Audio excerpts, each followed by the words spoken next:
నేలతల్లి పరిరక్షణలో మనం అందరం భాగస్వాములు అవుదాం. గత 15 సంవత్సరాలుగా ఈ మట్టి విగ్రహాలు ఇవ్వటం జరుగుతుంది.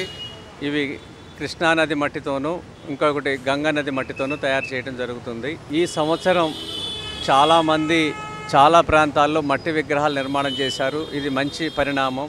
అలాగే ఆంధ్రప్రదేశ్ డిప్యూటీ సీఎం పవన్ కళ్యాణ్ గారు ఈరోజు ఒక మంచి ప్రకటన చేశారు. వచ్చే సంవత్సరం ఆంధ్రప్రదేశ్లో ఉన్న కుమ్మరులు సోదరులందరికీ ఈ మట్టి విగ్రహాలు 2 అడుగుల నుంచి 5 అడుగుల విగ్రహాలు ఎలా తయారు చేయాలి, ఎక్కడ plaster of Paris, plastic, metal, cement వాడకుండా పూర్తిగా గడ్డి, వెదురు, మట్టితో తయారు చేసే నైపుణ్యం గల శిక్షణలు ఇచ్చి వచ్చే సంవత్సరం 2025 వినాయక చవితికి ఈ సంవత్సరం డిసెంబర్లోనే ఈ శిక్షణ పిఠాపురంలోనే కేంద్రం ఏర్పాటు చేయబోతున్నారు. ఇది ఒక శుభ పరిణామం.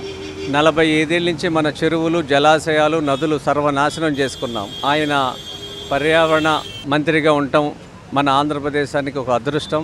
ఇది ఇంకా బాగా జరగాలి. దీనికి సంబంధించి ఆంధ్రప్రదేశ్ ముఖ్యమంత్రి గారు నారా చంద్రబాబు నాయుడు గారు, అలాగే డిప్యూటీ సీఎం గారు పవన్ కళ్యాణ్ గారు ఈ అవకాశం ఇచ్చినందుకు, ఈ ఆలోచనను కొనసాగిస్తున్నందుకు మనస్ఫూర్తిగా అభినందనలు. అలాగే ఈ శిక్షణ ఇవ్వటానికి కూడా మా సేవ్ సంస్థ తరపున ట్రైనింగ్ ఇవ్వటానికి బెంగాల్ కళాకారులు 15 సంవత్సరాల నుంచి ఇక్కడ 5 జిల్లాల్లో చేస్తున్నారు, ఆంధ్రప్రదేశ్, తెలంగాణలో. ఆ శిక్షణ ఇవ్వటానికి మేము సిద్ధంగా ఉన్నాము. ఎంత త్వరగా పిఠాపురంలో ఈ కార్యశాల నిర్వహిస్తే మేము అంత త్వరగా వచ్చి ఇది నేర్పించటం, అలాగే 1 ఎకరంలో 3 లక్షల ఆదాయాన్ని చూపించటం, మళ్ళీ గ్రామాల్లోకి యువకుల్ని పంపించటం దీని యొక్క ఉద్దేశం. ఇవన్నీ 5 సంవత్సరాలు అక్కడ చేయటానికి మేము సిద్ధంగా ఉన్నాం స్వచ్ఛందంగా.